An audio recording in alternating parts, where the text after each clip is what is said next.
Victor Harlan slammed the debt papers onto the counter so hard the ink jar rattled off the edge and shattered on the floor.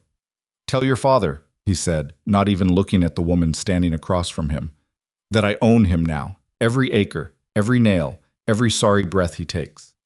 Clara Whitlock didn't flinch. She had been flinching her whole life. When her husband died, when her father wept, when the neighbors stopped coming by. She was done flinching, but this man, this smooth, cologne-soaked vulture in an imported suit, had just looked her dead in the eye and smiled while saying it. And that smile was the thing that would haunt her for months. Because it wasn't angry, it wasn't cruel in the way desperate men are cruel. It was satisfied, like he had been waiting years for this exact moment. She picked up what was left of the ink jar from the floor, set it on the counter, walked out without a word. She didn't know yet that the road she was about to walk down, dusty, humiliating, terrifying, would lead her somewhere she never expected. She didn't know yet that her father's debt was about to become the first door of her real life. If you've ever had to clean up someone else's mess, someone you loved, then this story is for you. Stay with us until the very end, because this one is going to surprise you. And if it moves you, please subscribe to our channel, hit that like button, and drop a comment telling us what city or country you're watching from. We want to see how far this story travels. Don't miss what's coming, because it only gets deeper from here. The morning Clara Whitlock rode out toward Red Hollow Valley, the sky was the color of old dishwater. Not dramatic, not beautiful, just flat and gray and indifferent, the way life had felt for the past 2 years. She wore her dead husband's coat because her own wasn't warm enough. That was the kind of detail she noticed now. Not the grief, not the poetry of loss that people at the funeral had tried to press into her hands like flowers. Just the practical arithmetic of survival. Thomas was gone. His coat still fit. She wore it. She had not wanted to make this ride. 3 days earlier, her father had called her into the back room of the house that no longer quite felt like a home, the one with the cracked window they'd been meaning to fix since spring and never did. And he had sat at the table with his hands folded in front of him like a man about to confess something to a priest. "Clara," he said, just her name. Nothing after it for a long moment. She pulled out the chair across from him and sat down. She had learned, in the years since her mother died and her husband followed, that when people said your name like that, soft and frightened and full of apology, you didn't rush them. You just waited. Because what was coming was always something you couldn't prepare for anyway. "I owe Gideon Ashcroft money," her father said finally, "a significant amount." She kept her face still. "How much?" He told her. She didn't move for a moment. Then she exhaled slowly through her nose and looked at the cracked window. It wasn't the sum that shocked her, though it was large enough to make her throat tighten. It was that she hadn't known. He had carried this for what sounded like over a year, going by his account, and he had never once said a word. While she had been here, in this house, eating his food and helping with his accounts, and thinking she understood the shape of his troubles, he had been hiding the biggest one behind his eyes every single day. "Why didn't you tell me?" she asked. "Because you had enough," he said, simply, like that was the whole answer, and she supposed it was. Her father was not a weak man exactly. He was a man who had been broken by accumulated losses the way old wood gets broken. Not dramatically, not all at once, but slowly, fiber by fiber, until one day the weight just goes through. He had lost her mother. He had lost his freight business. He had lost his reputation in town, quietly, the way reputations go. Not in one scandal, but in a gradual cooling of people's warmth, a few less nods on the street, a few less invitations. And somewhere in all of that losing, he had borrowed money he couldn't repay. From Gideon Ashcroft, the most powerful man in Red Hollow Valley. "I need you to go speak with him," her father said. "I can't." He stopped, pressed his folded hands harder against the table. "I can't face him, Clara. I've tried. I get to the end of the road and I turn back. Every time. I know what that makes me." "It makes you scared," she said. Not accusing, just naming it. "It makes me a coward," he said. "And I've made peace with that. But the debt is still real. And he deserves to hear from this family that we know it, and we're sorry." She looked at him across the table, this man who had once been tall and certain, who had bounced her on his knee and taught her how to count change, and told her she was smarter than any 3 men in the county. He looked smaller now, not in body, but in some other way she didn't have a word for. She reached across and put her hand over his folded ones. "I'll go," she said. He looked up at her with something in his eyes that was almost worse than grief. It was relief.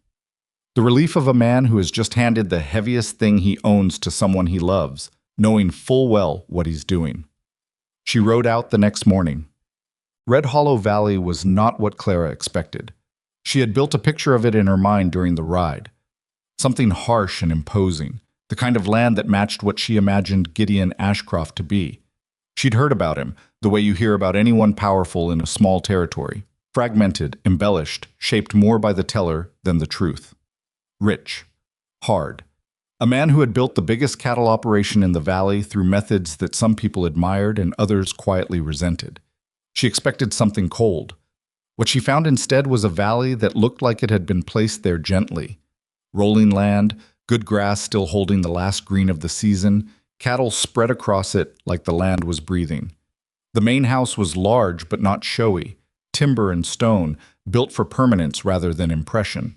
She almost stopped her horse at the gate, not because she was afraid exactly, more because she suddenly understood, standing at the entrance to this place, that she was about to walk into a stranger's home and hand him her family's shame on a plate. She was about to say, "We owe you, we cannot pay, and my father could not bring himself to say it to your face, so he sent the widow." It was not a comfortable thing to carry. She went in anyway. A ranch hand saw her at the gate and directed her toward the house without much ceremony, the way people on working ranches acknowledge visitors, noted, accounted for, not especially remarkable. She tied her horse and knocked on the front door. The man who answered it was not what she expected either. She had expected someone who looked like money. Victor Harlan had looked like money. Smooth, finished, a man whose appearance was a statement. Gideon Ashcroft looked like someone who worked, who was broad through the shoulders, not young, but not old, with hands that were visibly calloused even from where she stood, and a face that had spent a serious amount of time in open weather. He had dark eyes that went straight to her face without the usual up-and-down assessment she had learned to anticipate from men who saw a widow and started calculating. He looked at her face. That was all. "Can I help you?" he said. "My name is Clara Whitlock," she said. "My father is Edmund Whitlock. I believe you know the name." Something moved across his expression. Not hostility, but recognition. And something careful. "I do," he said. "He sent me to speak with you about the debt," she said. "He wanted to come himself. He couldn't manage it. I'm here in his place." She had prepared herself for several responses. Anger, contempt. The kind of slow, deliberate power flexing that wealthy men sometimes did when they had someone at a disadvantage. Making them wait, making them repeat themselves, making them feel small. She had steeled herself for all of it. What she had not prepared for was for him to step back from the door and say quietly, "Come inside." He offered her coffee. She accepted because her hands were cold and she needed something to do with them. They sat at a kitchen table, not in a formal room, not in a study surrounded by the architecture of his wealth, but at a plain wooden kitchen table with a window that looked out toward the north pasture. A coffee tin. 2 cups. The ordinary furniture of a conversation. He didn't speak first. He waited. She respected that actually, though she wouldn't have said so. "My father borrowed money from you 14 months ago," she began. "He intended to repay it with the proceeds from a freight contract that fell through. There was no misconduct on his part. The contract simply dissolved when the company he worked with lost its operating license. But the debt remained, and he has not had the means to address it, and he is ashamed of that. I am here to tell you that we acknowledge the debt fully, that we do not dispute it, and that—" She paused, because here was where it got honest, where the prepared language ran out, "and that we don't have a clear path to repaying it in the near term, but we wanted you to hear that from us directly rather than through silence." Gideon Ashcroft looked at her for a moment. "Your father sent his daughter to tell me his business," he said. Not cruelly, just observing. "Yes," she said. "He did." "Why didn't he come himself?" She considered softening it. She decided not to. "Because he couldn't make himself do it. He's ashamed enough that the shame has become its own obstacle. I told him I would come." "And what did you expect from this conversation?" The question surprised her. It was direct in a way she hadn't anticipated. Honestly? I expected to be spoken to harshly and shown the door. He looked at his coffee cup, turned it once in his hand. Your father's debt is real, he said. I won't pretend otherwise, but I've never believed in punishing a man's family for his failures. He glanced up. Or sending a widow on a long road to hear something unpleasant when she's already carrying enough. Clara didn't say anything. She wasn't sure what she would have said. I'm not going to threaten you, he said, and I'm not going to forgive the debt today because that's not honest either. It's a real sum, and the pretending otherwise doesn't help anyone, but I'm willing to have a real conversation about it. Not today necessarily, but a real one. She set down her coffee cup. You're not what I expected. He almost smiled. It didn't quite get there, but it was close. People usually aren't. She stayed for the rest of that day, though she hadn't planned to. It happened by degrees. He asked if she was riding back immediately, and she said she supposed she was. And he said the north road back was rough after yesterday's rain, and she might want to wait until the afternoon when it would have dried some. It was practical. She took it practically. She walked the property while she waited. Not intrusively. She kept to the outer edges, the places where it was clear guests were meant to go. But she walked enough to see the shape of the place. The barn needed work along the eastern side. The bunkhouse had a new roof. 3 ranch hands were repairing a fence line in the middle distance with the methodical efficiency of men who knew their work. And one of them was explaining something to a younger boy with the patience of someone who understood that skills have to be given, not just expected. She was watching the fence work when she heard light footsteps and turned to find a small girl standing a few feet away, looking at her with the frank assessment that children apply to strangers. The girl was perhaps 7. Dark hair, serious eyes. Are you buying cattle? The girl asked. No, Clara said. Most people who come are buying cattle. I'm not most people. The girl considered this. My name is Rosie. I'm Clara. My mother and father are in the ground, Rosie said, with the bluntness of a child who has been told something many times and has processed it into fact. Uncle Gideon takes care of me now. Clara looked at her carefully. That must have been very hard, she said. It was, Rosie said. But Uncle Gideon doesn't let me forget them. He takes me to visit them sometimes. Their graves are up on the hill. You can see the whole valley from there. Clara didn't respond right away. She looked out toward the hills. Can you? She said softly. Uncle Gideon says they liked the view, Rosie said. So that's where he put them. What? By the time Clara made to leave, the light was going amber and long across the valley, and Gideon Ashcroft had come out to where she'd tied her horse. Thank you for hearing me out, she said, untying the reins. Thank you for coming, he said. And then, after a pause that felt deliberate, Mrs. Whitlock, I'd like to propose something. Not today. You've had enough for one day. But I'd like you to come back if you're willing and hear a proposal I have. Regarding the debt. And regarding something else. She looked at him. What kind of proposal? He met her eyes steadily. An honest one, he said. That's all I'll say right now. She didn't say yes. She didn't say no. She rode home in the amber light with her dead husband's coat warm around her shoulders and something sitting in her chest that wasn't grief, for once. She couldn't quite name it yet. She thought about Rosie standing in the yard with her plain announcement about her parents in the ground. She thought about a man who put people he loved on a hill with a good view. She thought about what an honest proposal from a man like that might look like. And somewhere between the valley and her father's cracked window, she decided she would go back and find out. She went back 3 days later.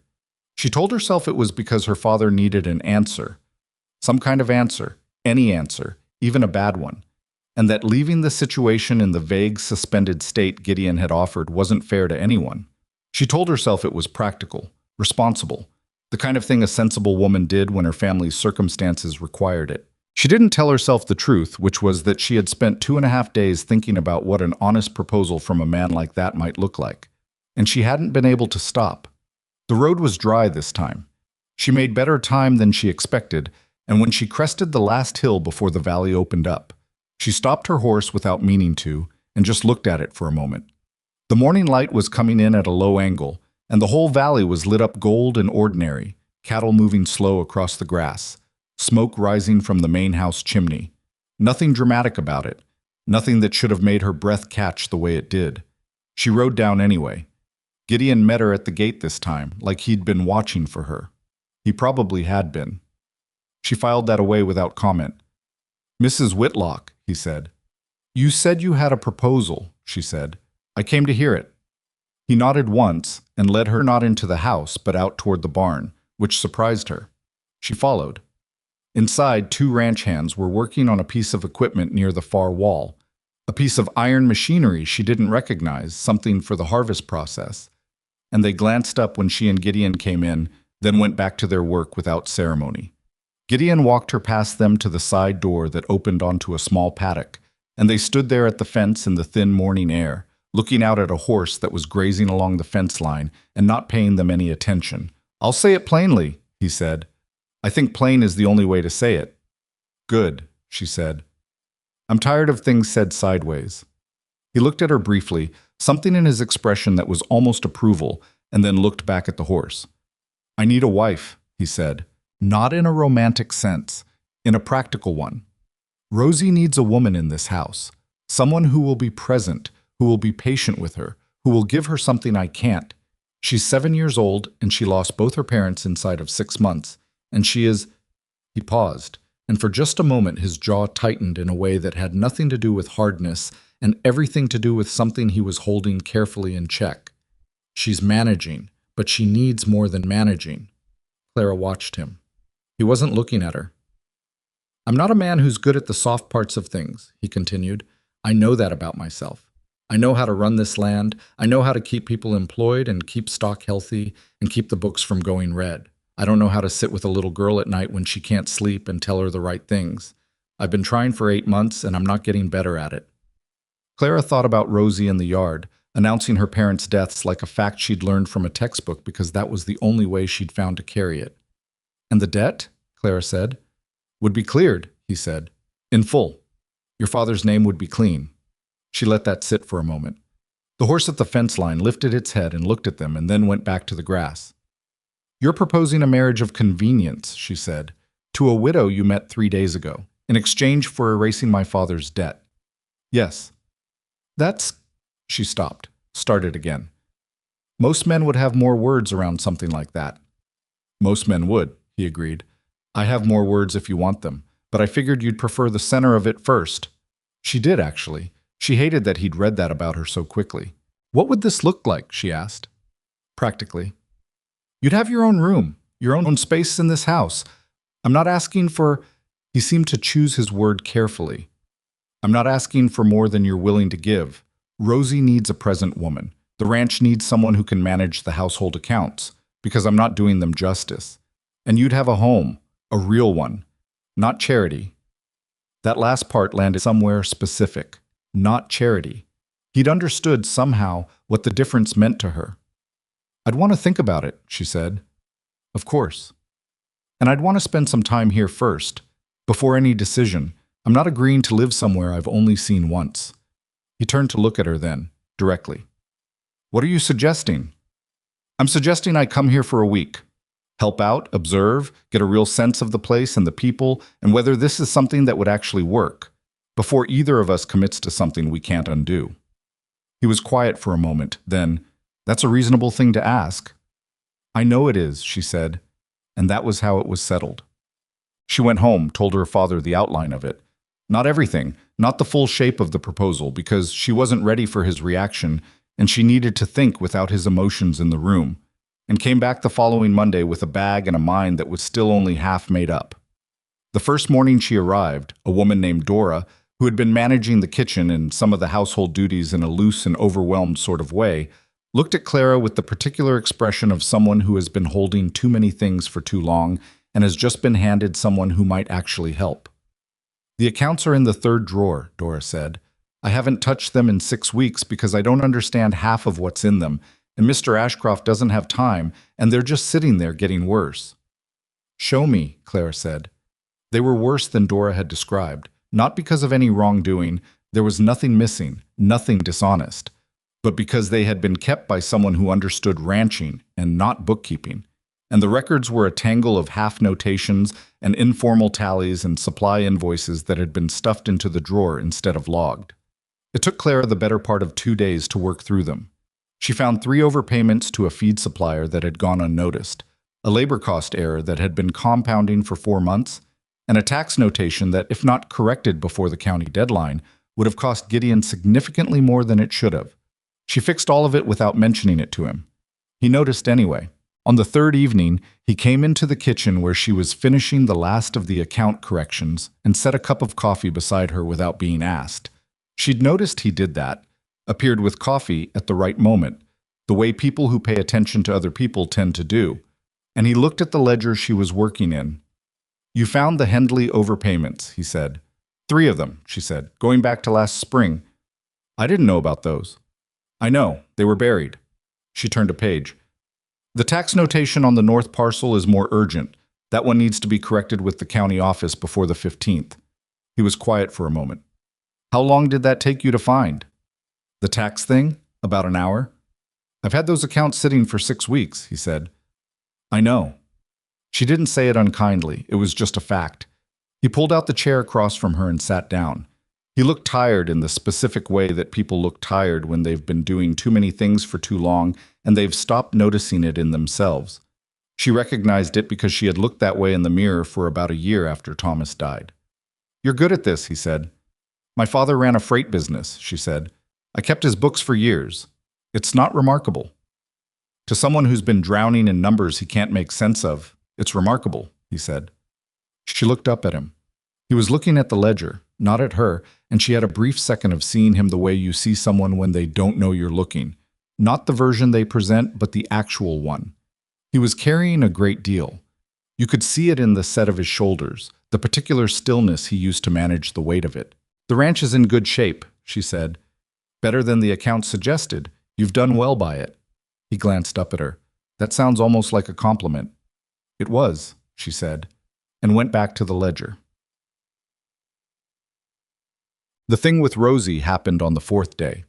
Clara had been careful with the girl, patient, present, but not pressing. Children who have lost things tend to test the edges of new people before they decide whether to let them in, and Rosie was no exception. She had spent the first 2 days watching Clara from a careful distance, appearing in doorways, asking small practical questions. Did Clara want more water? Did Clara know where the soap was kept? Was Clara staying for supper? And then disappearing again before anything more could develop.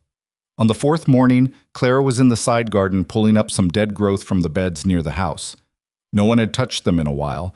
They had the look of a garden maintained by obligation rather than interest, and she heard Rosie behind her. "Those are my mother's," Rosie said. Clara stopped, turned around slowly.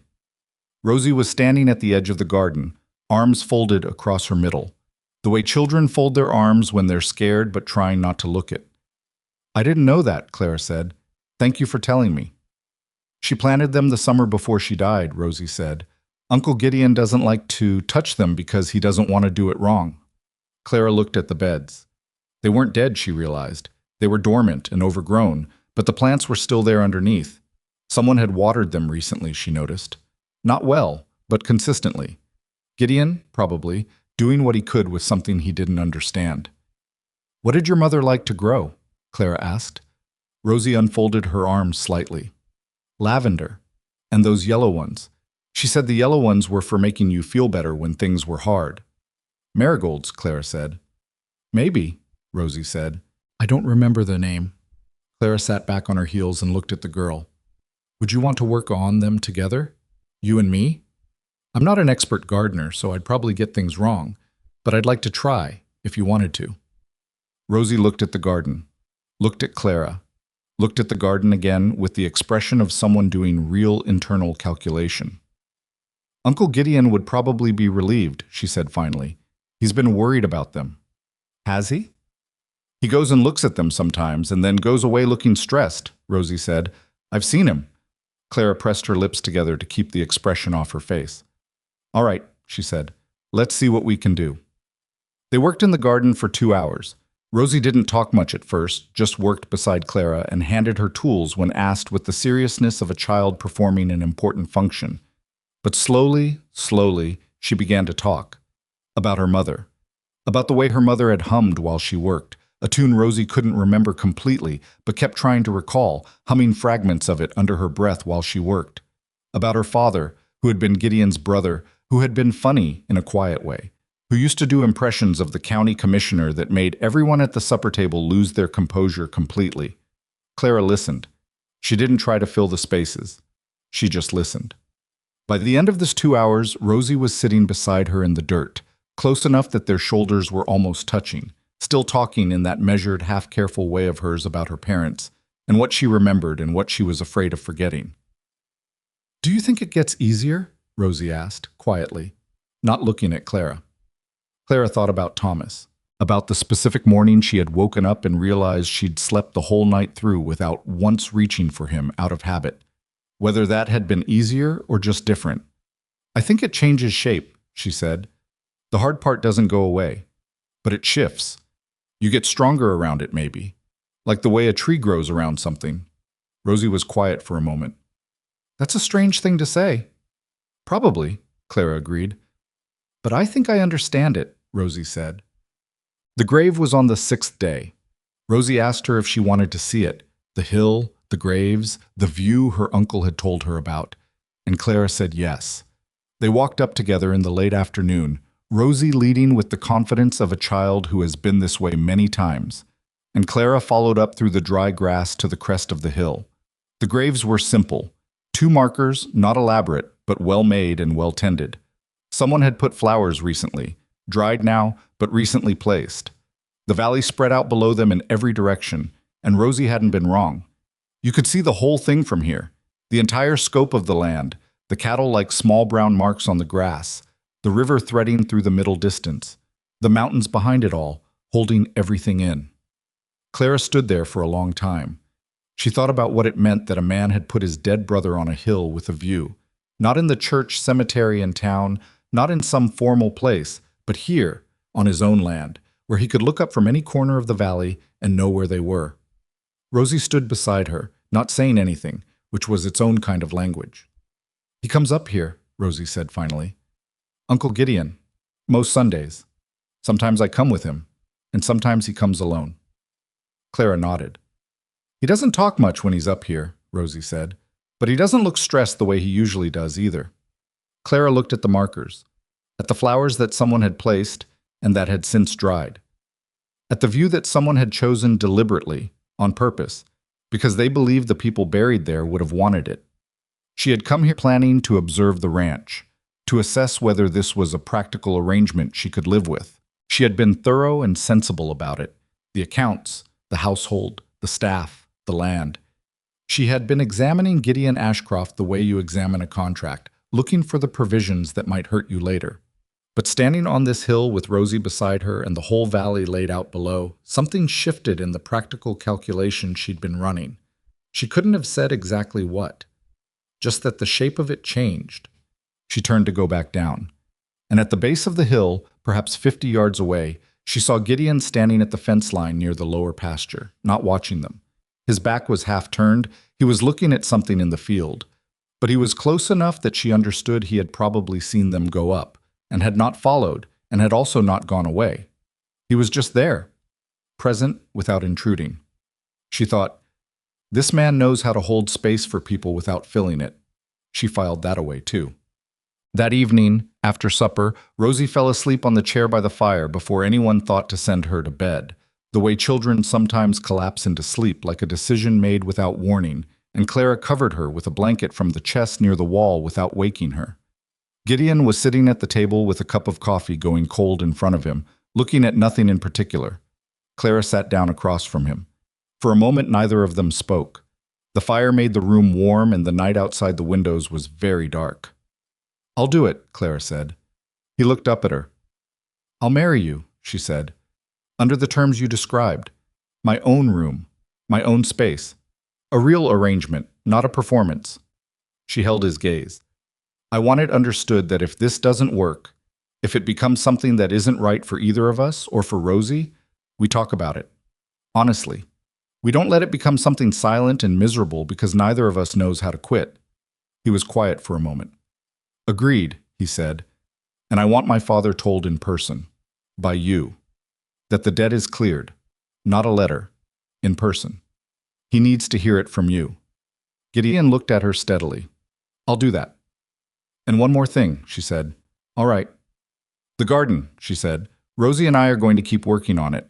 I don't want anyone deciding it should be cleared out or replanted or changed without talking to her first. Those were her mother's plants. They stay. Something moved through his expression. Not surprise exactly. Something more like recognition, like she had just said aloud something he had been thinking but hadn't found language for. They stay, he said. Clara nodded, looked at Rosie, asleep in the chair, her face completely smooth in sleep in the way children's faces are. All the careful armor they learned to wear during the day just gone, the actual child underneath it. She's a good girl, Clara said. She is, Gideon said. His voice went quieter on those two words in a way he probably didn't intend. She's the best of her parents both. Clara looked at him when he said that. He wasn't looking at her. He was looking at Rosie with an expression so unguarded and raw, it felt like looking at something private. She looked away. She thought, this man loves that child so hard it scares him, and he's been doing it alone for 8 months, and he won't say that's the hardest part because saying it would mean admitting he's not enough on his own, and he can't quite let himself do that. She understood that particular pride. She had her own version of it. She got up, gently lifted Rosie from the chair without waking her. The girl weighed almost nothing, or maybe Clara was stronger than she thought, carried her down the hall to her room, and settled her in her bed. Rosie stirred once, barely opened her eyes. Clara, she said, half asleep. Yes, Clara said. Are you going to stay? Rosie murmured. Clara pulled the blanket up. I'm going to stay, she said. Rosie didn't say anything else. She was already most of the way back into sleep. Clara stood there in the doorway for a moment, looking at this child who had lost everything and was learning, slowly, in her careful measuring way, to trust the people who remained. She walked back to the kitchen. Gideon was still at the table. He looked at her when she came in, a question in his face he didn't ask. She's asleep, Clara said. He nodded. I'm going to my room, she said. We can work out the details tomorrow, the practical things. Clara, he said. She stopped in the doorway. Thank you, he said. Just that. She looked at him for a moment. This large, careful, tired man sitting at a kitchen table with a cold cup of coffee, who put his dead brother on a hill with a view and spent his Sundays sitting up there because that was the only language of grief he'd found. And she thought that she did not love him, not yet, not anything like that. But she thought she could respect him. And after 2 years of living with the absence of someone she'd loved, she had learned something she hadn't known before. That respect, honest and mutual, was not a small thing to build on. Get some sleep, she said. You look terrible. He almost laughed. It was the closest she'd seen him get. You're not the first person to say that this week, he said. I probably won't be the last, she said. And she went to bed in the room that was hers now, in the house that was hers now, with the sound of the valley settling into quiet outside the window. And she lay there in the dark thinking not about what she had given up to get here, but about the garden she and Rosie were going to bring back, and the accounts that were finally making sense, and the hill with the view, and the way Gideon Ashcroft's voice had gone soft on those 6 words. She's the best of her parents both. She did not sleep right away. But the thoughts she had while she lay awake were not the grinding, anxious thoughts she had grown used to. They were something else, something that didn't have a name yet. She left it nameless. She had time. Outside, somewhere in the dark pasture, one of the cattle lowed once and then went quiet. The fire in the main room burned down to coals. The valley held still. Whatever was coming, it had not arrived yet. They were married on a Thursday, quietly, with the county clerk and 2 witnesses, Dora from the kitchen and a ranch hand named Pete, who had worked for Gideon for 11 years and seemed genuinely moved by the occasion in a way he was clearly embarrassed about. Rosie wore her best dress and stood very straight during the brief ceremony with the concentrated solemnity of a child who understood that something important was happening and had decided to honor it with her full attention. Clara wore a dark blue dress she'd had for years, the one that fit well and didn't announce itself. She had considered the question of what to wear for about 4 minutes before deciding that she was not a woman performing a wedding. She was a woman making an agreement. And the blue dress was honest, and it fit, and that was enough. Gideon shook the clerk's hand afterward and thanked him, and then he turned to Clara and said, with a kind of careful formality that she found she didn't mind, Mrs. Ashcroft. Just that. Testing the sound of it, maybe. She looked at him steadily. Mr. Ashcroft. Rosie, standing between them, looked up at each of them in turn with an expression that seemed to be calculating something. Then she reached up and took Clara's hand, unselfconsciously, the way children claim things they've decided are theirs, and led her toward the house for the supper Dora had prepared. Clara let herself be led. That evening, after Rosie was in bed and Dora had gone home and Pete had returned to the bunkhouse, Gideon and Clara sat at the kitchen table, which had become, without either of them deciding it, the place where their real conversations happened, and worked through the practical details of their arrangement with the thoroughness of two people who had both been burned before by things left unspecified. Who managed what? Who had authority over what accounts? What happened if one of them was incapacitated? Small things and large things, all of it said plainly and agreed to plainly, and Clara thought that this was the strangest wedding evening she could have imagined, and also, in some ways, the most honest. Gideon went to her father the following week. He came back and told Clara simply that the conversation had happened and the debt was cleared, and that Edmund Whitlock had sat very still for a long moment, and then said thank you twice, once immediately, and once after a long pause, like the second one was the real one. Clara listened to this and nodded and went back to the supply ledger she'd been working on and didn't say anything else. But that night she wrote her father a short letter. Not about the arrangement, just telling him that she was well, that Rosie was a remarkable child, that the valley was a good place.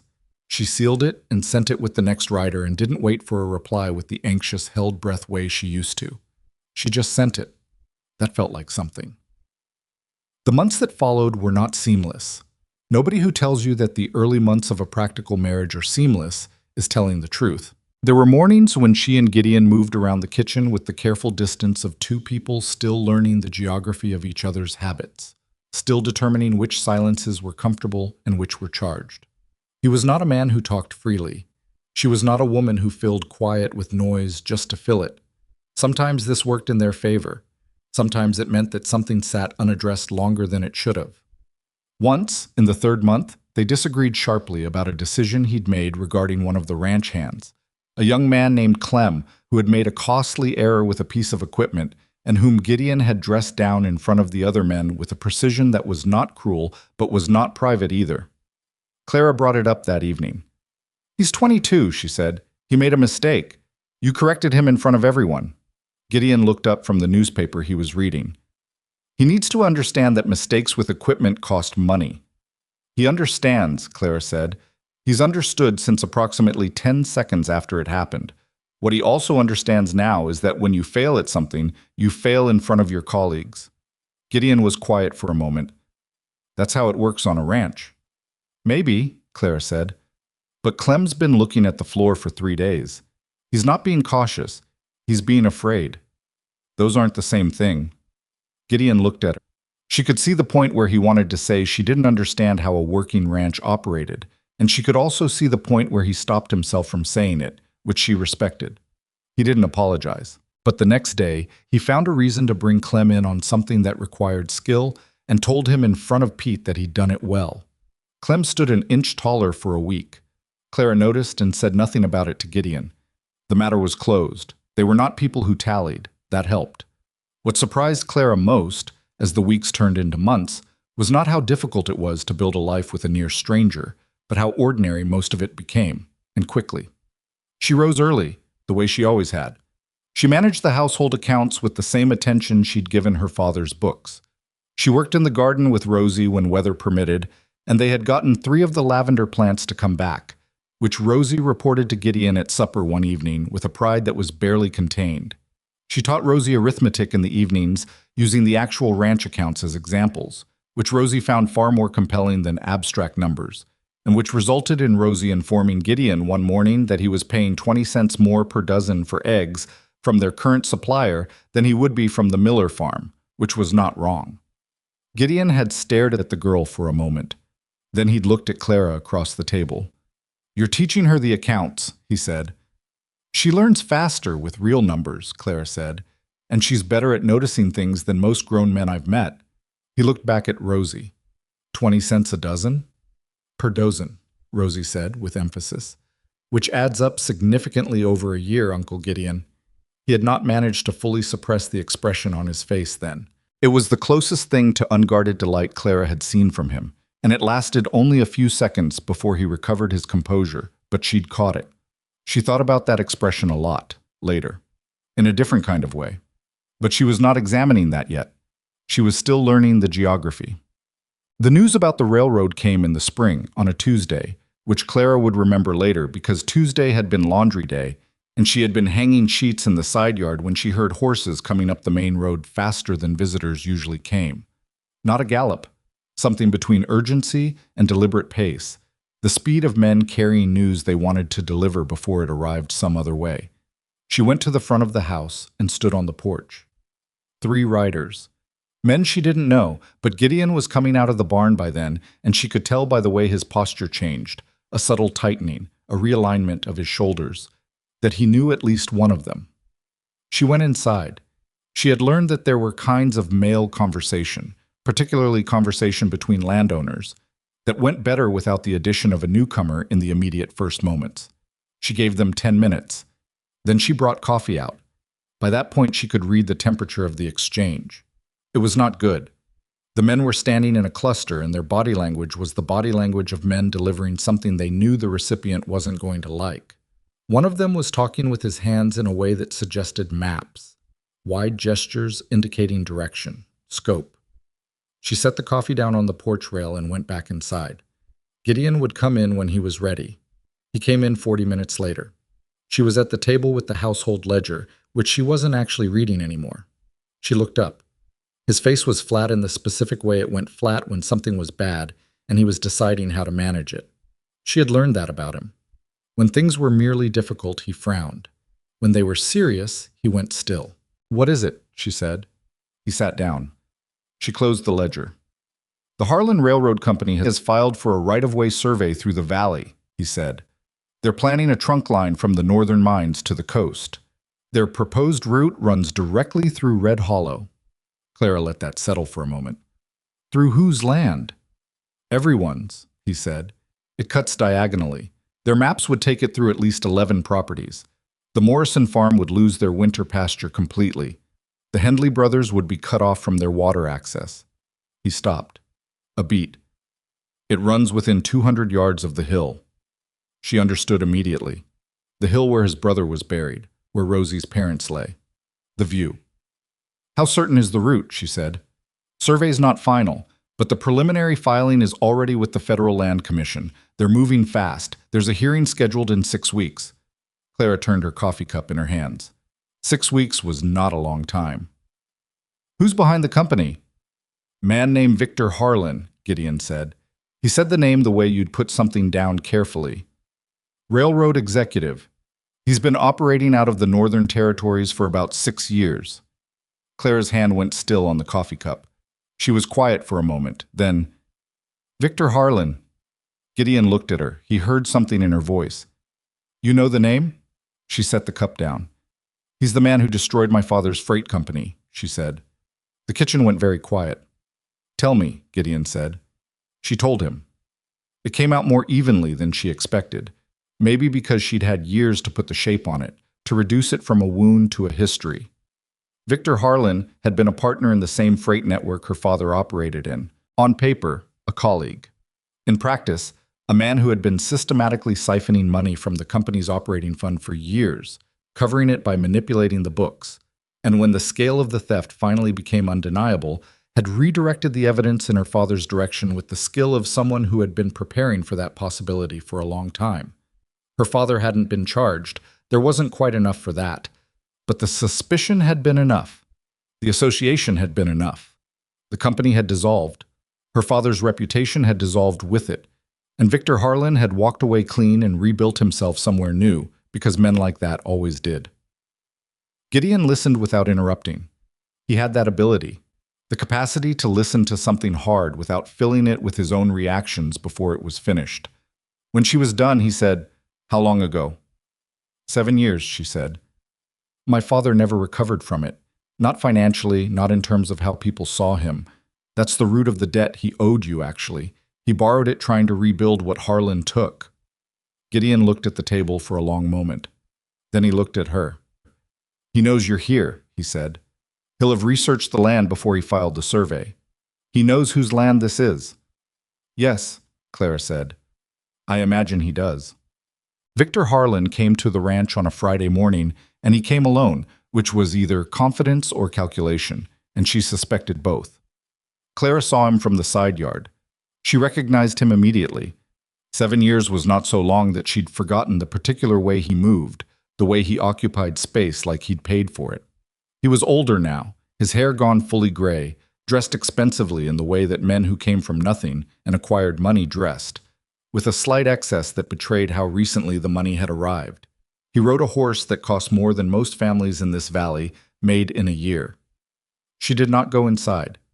Gideon was already at the front of the house by the time Harlan reached the gate. She could hear their voices, but not the words from where she stood. She moved closer, staying near the side of the house, not hiding exactly, but not announcing herself either. Harlan's voice was the same. That was the thing that turned something cold in her chest. Smooth and warm and reasonable, the voice of a man who had spent a lifetime making people feel that agreeing with him was their own idea. She came around the corner of the house. Both men saw her. Harlan's eyes went to her face and held there for just a fraction of a second longer than a stranger's would have, and she watched him decide something behind his eyes. Mrs. Ashcroft, he said pleasantly, I'd heard you were here. Mr. Harlan, she said. He smiled. It was the same smile, the satisfied one. It's been some years.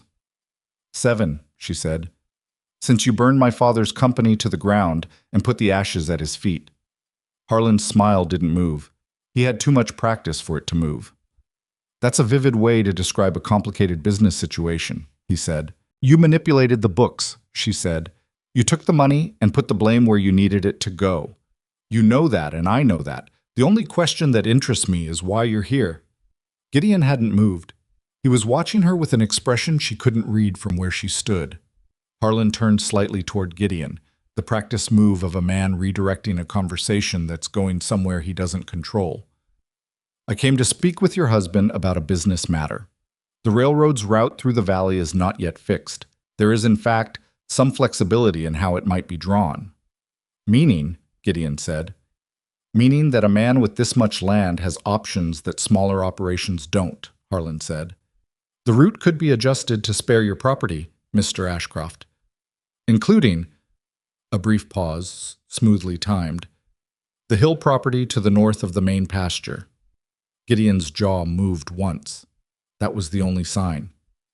In exchange for what? Gideon said. His voice was entirely level. Cooperation, Harlan said. I'm not asking for your land. I'm asking for your silence on the public opposition. The smaller ranchers in this valley look to you. If you're not standing against the project, many of them will fall in line. The hearing in 6 weeks becomes simple. We proceed. Your land stays whole. Everyone moves forward. Clara looked at him. He was offering Gideon a way to save his own land and his brother's grave by stepping aside while the railroad cut through every smaller family around them. He had dressed it up in the language of business flexibility and mutual benefit, but that was the center of it. Save yourself. Let the others go. And if I decline, Gideon said, then the route stays as filed, Harlan said, which puts my survey team within 200 yards of your hill. Another pause. Perfectly placed. I understand there are family graves there. The air changed. Gideon looked at Victor Harlan with an expression Clara hadn't seen on his face before. It was not anger exactly. It was something quieter and more absolute than anger. Get off my land, Gideon said. Harlan's smile went just slightly tighter. Mr. Ashcroft, I said get off my land, Gideon said. Same volume, same tone, like a door closing. Harlan looked at him for a moment, then at Clara, and the look he gave her was the look of a man filing information for later use. He turned his horse and rode back down toward the gate at a deliberate pace, not hurrying, making it clear he was leaving because he chose to. Clara watched him go. He'll come back with something worse, she said. I know, Gideon said. She turned to look at him. His eyes were still on the retreating figure of Harlan. His hands were at his sides, loose, and she noticed he was consciously keeping them that way. Are you all right? She said. No, he said, simply, without theater. She nodded. Good. I'd be worried if you were. He looked at her then.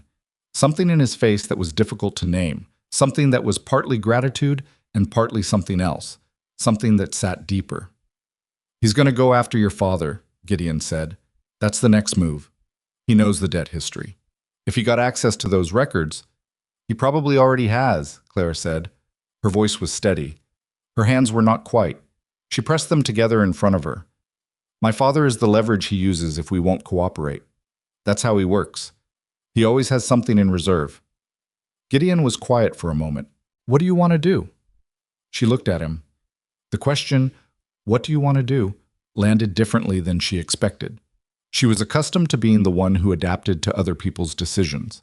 The fact that he'd asked her first, directly, as if her position was the one that mattered here, moved through her in a way she didn't fully examine. I want to fight him, she said. I have wanted to fight him for 7 years. I just didn't have the ground to stand on. Gideon held her gaze. You have it now. I know, she said. The letter came 9 days later, not to Gideon, to Clara directly, which was its own kind of message. It had been sent from a law office in the county seat, and it was written in the language of legal courtesy that barely conceals the thing it's actually saying. Victor Harlan had purchased her father's outstanding debts. Not from Gideon, those were cleared, but from 2 other creditors her father had borrowed from in the years after the company failed. Small amounts, manageable on their own, but Harlan had bundled them, and through the law office was now calling them due immediately and in full. If payment was not received within 30 days, the law office would move to seize assets.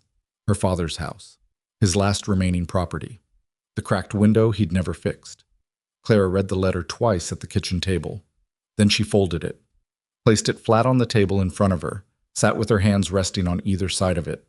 She was 41 days into a marriage she hadn't planned with a man she was still learning, in a house that was becoming hers in ways she hadn't expected, in a valley that was now under threat from the same man who had taken her father's first life and was apparently willing to take his second one for leverage. She thought about Rosie in the garden, humming fragments of her mother's tune that she couldn't quite remember. She thought about the hill with the view. She thought about 11 families in this valley who had no idea what was being organized against them, who were going to receive their own letters or their own versions of Harlan's visit, and who were going to be scared and scattered and alone unless someone gave them a reason to be something else. She picked up the letter, stood up, went to find Gideon. I was in the barn, working alongside Pete on the eastern wall repair. She'd noticed when she first came here. He looked up when she came in and saw her face and said something brief to Pete, who took himself off to the other end of the barn with the tact of a man who'd worked for Gideon long enough to read the temperature of things. She handed him the letter. He read it. His face did the flat thing. 30 days, he said. 30 days, she said. He looked at her. What do you need? She had already been thinking about it. She had been thinking about it since she folded the letter and placed it on the table and let herself have 90 seconds of pure cold anger before moving past it into what came next. I need to know who in this valley Harlan has already approached, she said. I need to know which families are frightened enough to consider cooperating with him in exchange for protection of their own land. And I need to know if anyone has documents from the old freight network, letters, contracts, anything from the years when Harlan was operating in the same circles as my father. Gideon looked at her carefully. That last part. He stole the money and redirected the blame and then built himself a new life somewhere the old story hadn't followed him, she said. But paper doesn't disappear the way people do. Somewhere there are records. My father kept everything. He kept records long after it stopped making sense to keep them, because he never stopped believing that someday the truth would matter. I need to get to those records before Harlan realizes they exist. Gideon was quiet for a long moment. You've been thinking about this since before the letter arrived. Since he rode up the front path, she said. I've been thinking about it since I watched him smile. He handed the letter back to her. Tell me what you need me to do. She looked at him. This man who had stepped back and handed her the lead without being asked, who had said, what do you need? Instead of here's what we'll do. Who had taken her father's shame seriously enough to clear it in person and had put his brother on a hill with a view because he understood that some things deserved to be treated with that kind of deliberateness. She thought, I made a practical choice when I agreed to this, and it was the right choice, and it is becoming something I did not plan for. and I'm not sure yet what to do with that." She filed it away. There was too much ahead of her to examine it now. "We need to call a meeting," she said. "The ranchers, all of them, before Harlan gets to them separately and divides them." "They don't all know each other well," Gideon said. "Some of them have history. It won't be easy to get them in the same room." "I know," Clara said. "That's why we're going to feed them first." Gideon looked at her. "People are more willing to stand together on a full stomach," she said. "I found that to be generally true." He held her gaze for a moment, then he said, "When?" "2 weeks," she said. "Before Harlan has time to make all his individual moves. We move faster than he expects."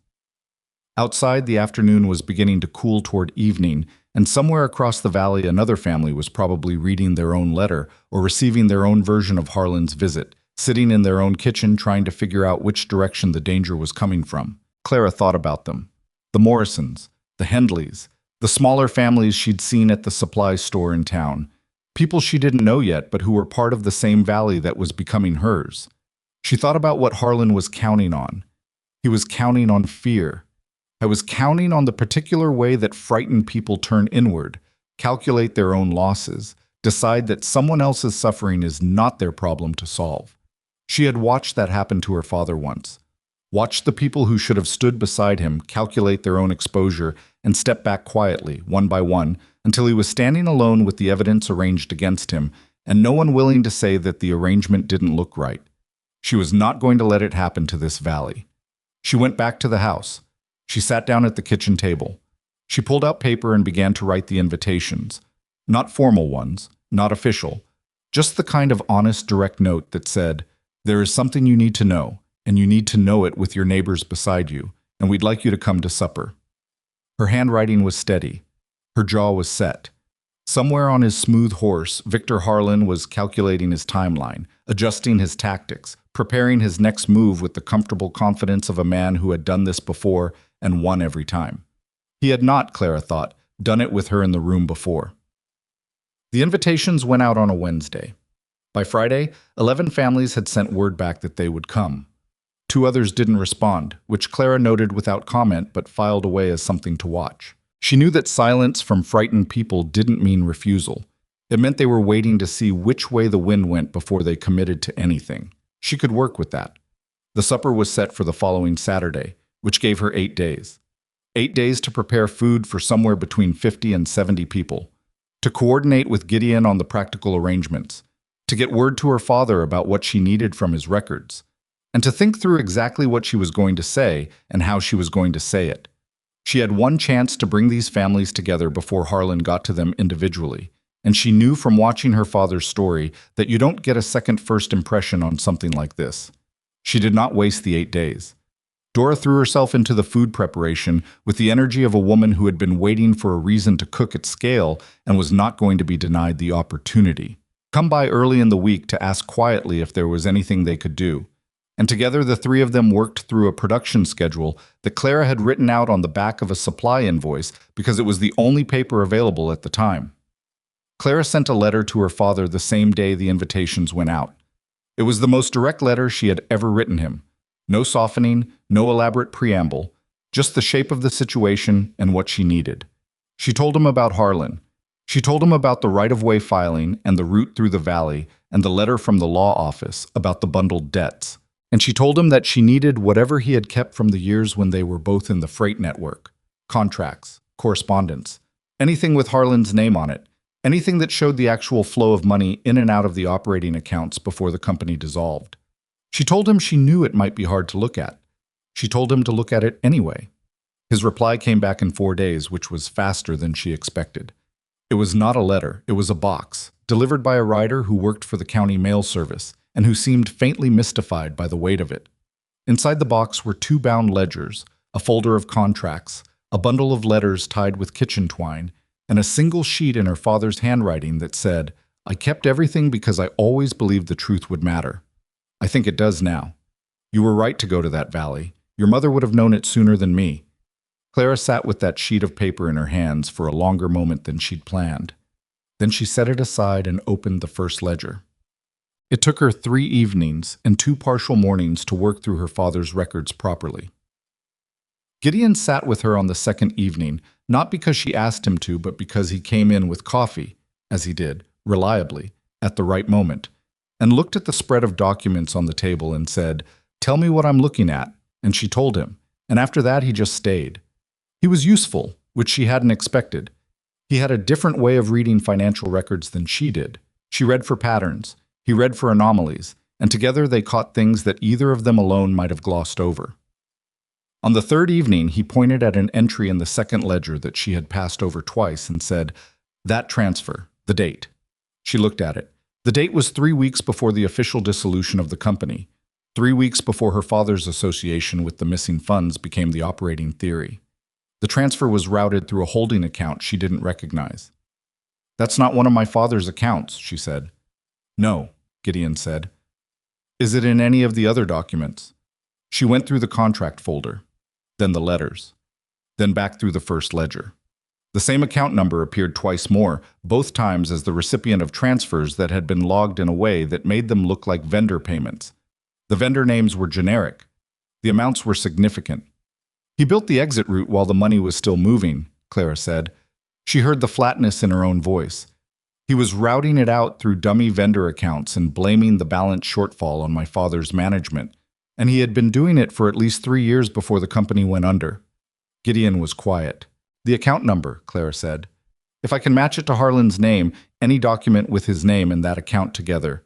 "That's your case," Gideon said. "That's my case," she said. She went back through the letters. Her father was a keeper of letters, the way some people are keepers of objects. Not organized, not curated, just preserved, as if he understood instinctively that everything said in writing was evidence of something even if he didn't know yet what. Most of the letters were routine correspondence. But midway through the bundle, folded differently from the others, she found one written in a hand she didn't recognize on letterhead from the freight company's original banking institution. It was addressed to Victor Harlan, not to her father, to Harlan. And it had been forwarded to her father. She could see the forwarding notation at the top, presumably because at the time Harlan and her father shared a business address. It was a notification letter, a routine one, confirming the opening of an account in Harlan's name at a different banking institution, referencing the initial deposit amount and the account number. The account number matched. Clara's hand went absolutely still on the page. "Gideon," she said. He leaned over and looked. He was quiet for a moment. Then he exhaled slowly through his nose. "That's his name on the account," he said. "That's his name on the account," she said. She set the letter down on the table very carefully, the way you set something down when you're afraid your hands will shake if you're not deliberate about it. 7 years, she said. Not dramatically, just as a fact that needed saying. 7 years, Gideon agreed. She looked at the letter on the table. She looked at the ledger beside it. She thought about her father sitting in that back room with his hands folded like a man confessing to a priest, telling her he was a coward. She thought about the cracked window. She thought about the freight company that had been his life's work, built over 30 years, dissolved in the space of a few months because a man with smooth hands and a warm voice had needed a place to put the blame. She picked up the letter. She folded it back the way it had been folded and placed it inside the front cover of the second ledger. "We take this to the hearing," she said. "Yes," Gideon said, "but not before I use it to make sure our case is airtight. I want someone to look at this who understands how to make it stick. A legal mind. Someone who can tell me if there are any gaps Harlan's lawyers could exploit." "I know a man in the county seat," Gideon said. "His name is Aldrich. He's not polished, but he's honest and he knows land and finance law better than anyone in 3 counties. Can you get him here before the hearing?" "Yes." "Good." She closed the ledger. "Then we have what we need." The Saturday of the supper arrived with the particular indifference that weather shows toward important occasions. It was neither dramatically perfect nor inconveniently terrible, just a cool autumn day with high thin clouds and enough light to see by, and enough chill to make a fire welcome. Clara had been up before dawn. She was not nervous exactly. She was running at a frequency higher than usual, aware of everything, processing everything, the way she got sometimes when she understood that something was going to happen and that how it happened would matter. Families began arriving mid-morning, not all at once. They came in ones and twos, wagons and horses pulling up to the main yard, children immediately breaking away from parents and finding each other with the efficiency that children manage, regardless of whether their parents are acquainted. Clara stood near the gate for the first hour and greeted everyone personally. She had asked Gideon to do it with her, and he had, standing beside her, shaking hands and saying names. And she had watched the ranchers' faces do the small recalibration that people do when they see someone they've heard about as a figure of authority behaving like a neighbor. The Morrisons came early. The Hendley brothers came together, as they apparently did everything, two men in their 50s with the weathered look of people who had worked the same land so long it had become physically part of them. A family named Carver came with 4 children and an expression of barely managed anxiety that Clara understood immediately was not about the supper. 2 families she didn't know brought covered dishes without being asked, because that's what you do when you come to something like this and you want to feel like you're not just receiving. The 2 families who hadn't responded came. She noticed that. They came quietly, a little late, and stood at the edge of things for a while before the food and the noise of other people they knew drew them in. She said nothing about their silence to them, just greeted them the same as everyone else. There were 63 people at the Ashcroft Ranch that Saturday, counting children. Rosie moved through the whole of it with the focused hospitality of a child who has been given a role and intends to fulfill it completely. She had decided, apparently on her own, that her job was to make sure no child under 10 felt uncomfortable, and she executed this mission with a seriousness that made Pete, who was helping move tables in the side yard, tell Gideon quietly that the girl was going to run something substantial someday, to which Gideon had not replied but had looked at Rosie across the yard with that expression Clara had learned to recognize. They ate first. This was deliberate. An hour and a half of food and noise and the particular loosening that happens when people who are individually frightened find themselves in a large group being fed. Clara moved through it, sat at different tables, listened more than she talked. She heard what she needed to hear. She heard which families had received Harlan's visit and which had received letters. She heard who was already considering cooperation and who was already resolved to fight regardless of cost. She heard the Morrison father say quietly to the older Hendley brother that he didn't see how they could win against a railroad company with federal backing. And she heard the older Hendley brother say, just as quietly, that he didn't see how they could lose everything and live with themselves either. She let the food and the conversation do their work. She did not rush it. When the plates were cleared and the children had moved off to their own territory at the far end of the yard, and the adults were sitting with coffee or cider in the cooling afternoon, Clara stood up. She didn't call for attention dramatically. She just stood, and the nearest people noticed and went quiet. And the quiet spread outward the way quiet does when someone stands like they have something to say that's worth hearing. "Thank you for coming," she said. She didn't project.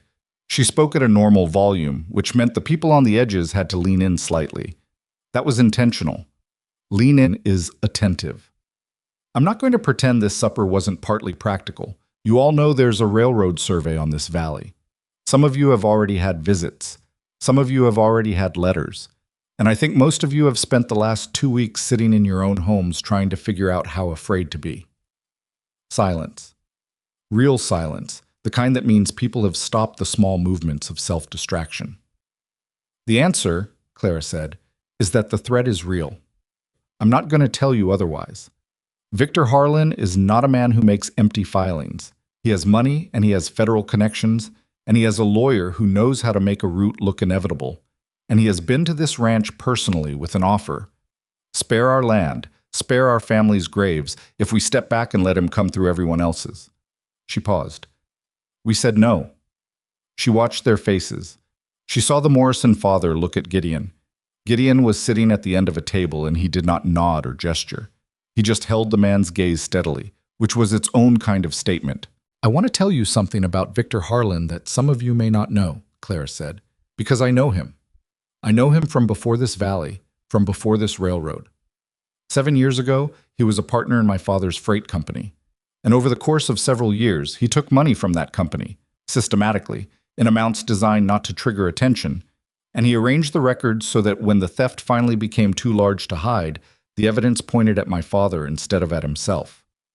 My father lost everything. His business, his reputation, his ability to look people in this territory in the eye. He has been carrying the weight of a crime he didn't commit for 7 years. She let that sit. Victor Harlan did not make an error. He did not have a business dispute with my father. He made a plan, executed it over years, and walked away clean while my father paid the cost.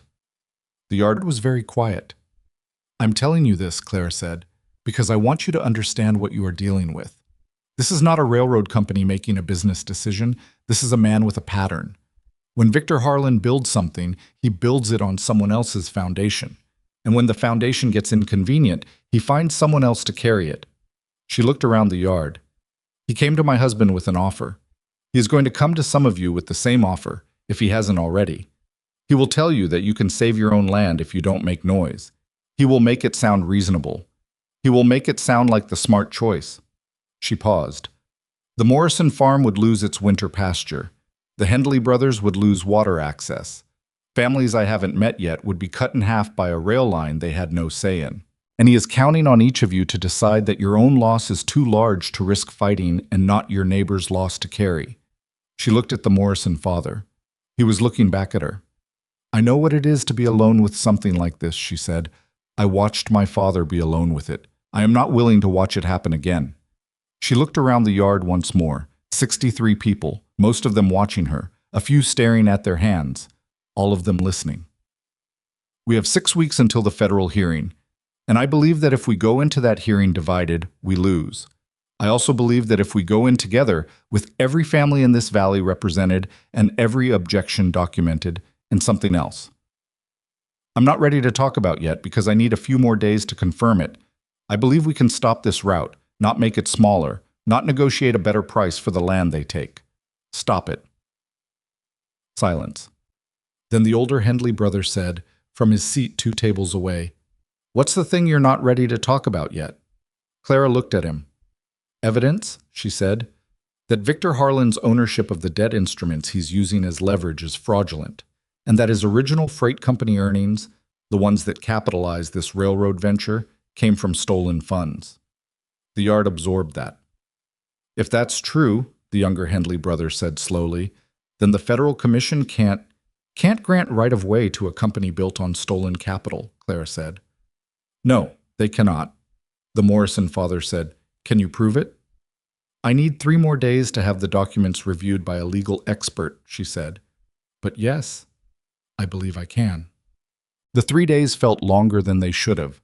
Aldrich arrived the following Monday, a thin man in his 60s with ink-stained fingers and the slightly distracted manner of someone whose mind was always running 3 steps ahead of his body. He sat at the kitchen table with Clara's documents spread in front of him, and he went through them with a fine-tooth attention that was genuinely impressive and also very slow, and Clara made coffee twice during the process, and managed not to stand over him or ask him to hurry. On the second day, late in the afternoon, he looked up from the letter, the bank notification, Harlan's name, the account number, and said, Where did you get this? My father kept it, Clara said. It was forwarded to the company address when he and Harlan shared an office. I don't think Harlan knew he had it. Aldrich looked at her over the top of the document. I don't think Harlan knew he had it either, he said. Because if he had, your father's situation would have been considerably worse 7 years ago. He set the letter down.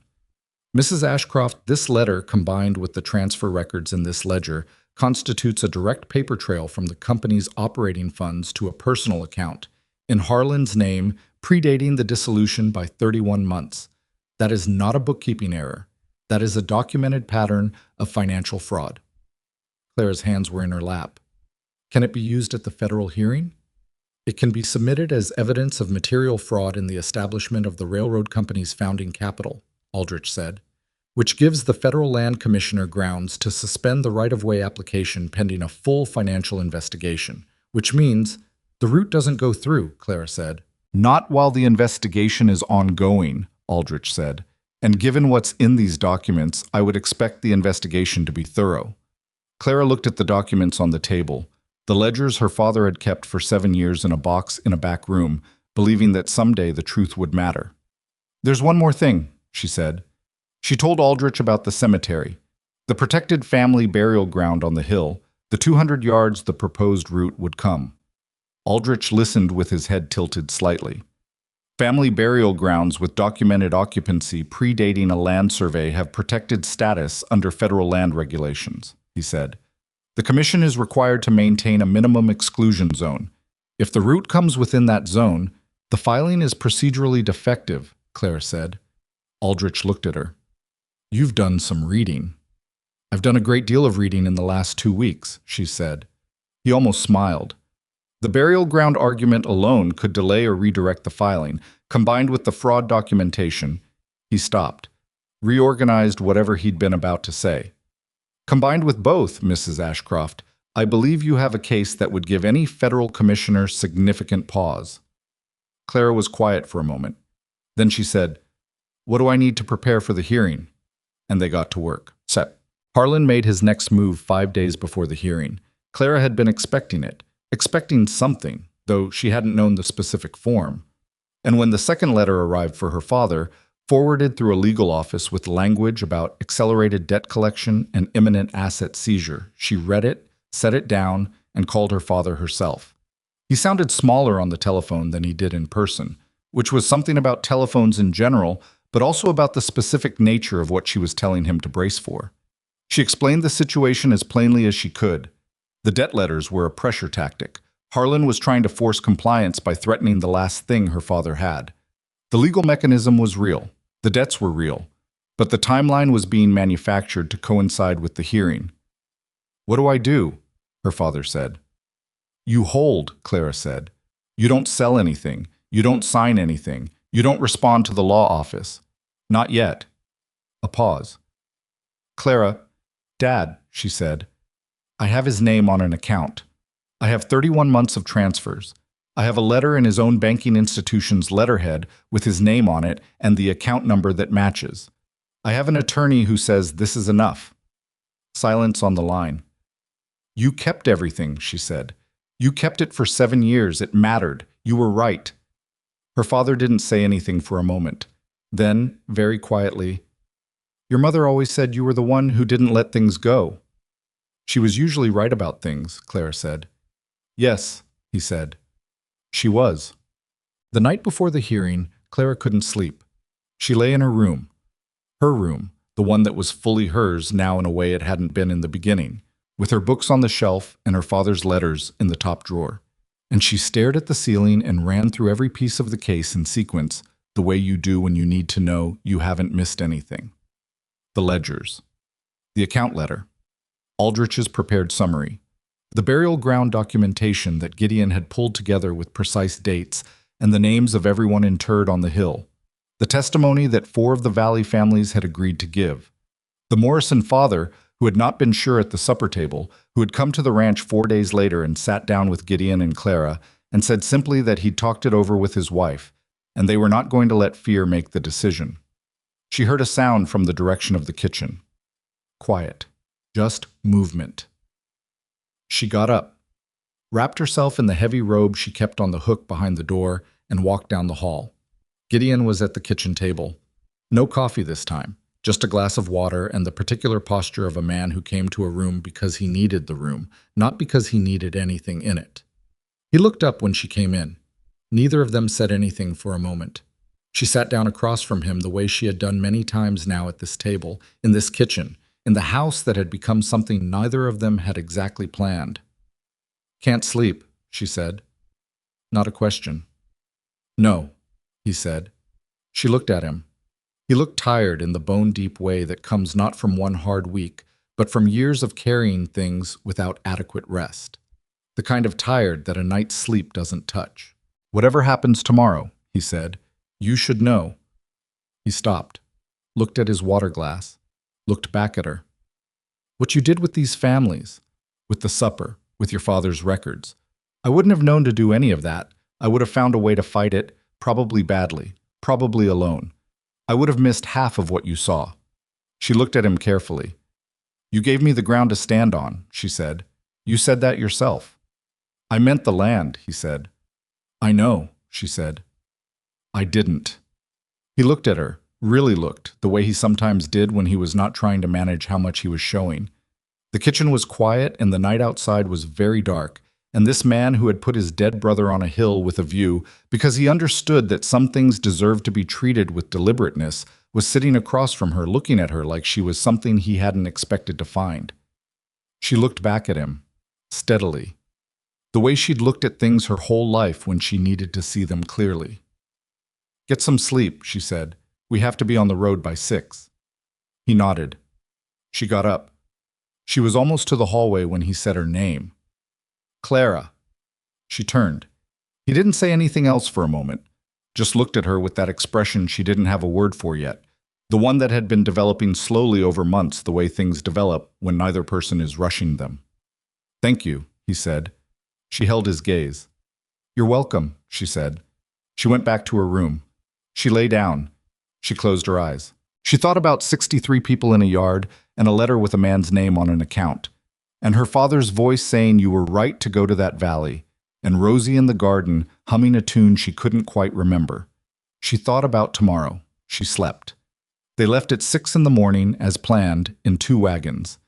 Gideon driving the first with Clara beside him and Aldrich in the back with his document case on his lap, and Pete driving the second with 4 of the Valley families who had offered to testify and had no wagon of their own to make the journey.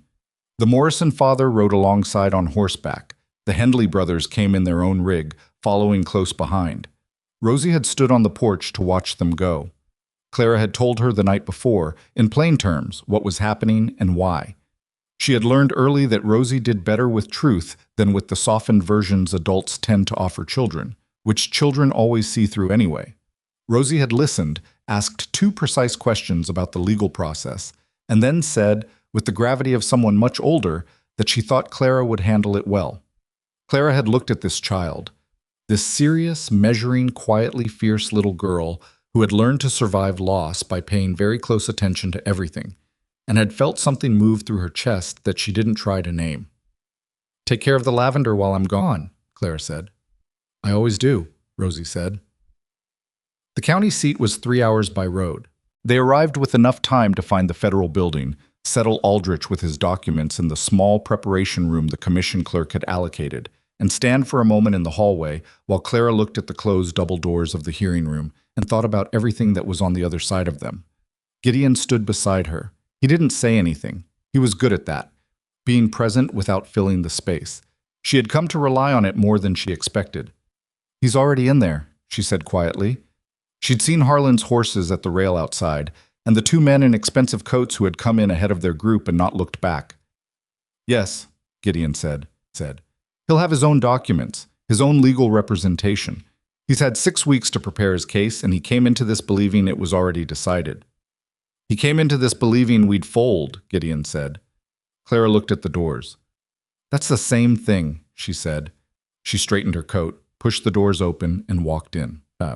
The hearing room was plain in the way that official rooms in small county seats tend to be plain. Functional furniture, a long table at the front where the federal land commissioner sat with 2 assistants, rows of chairs for attendees, tall windows that let in too much gray morning light.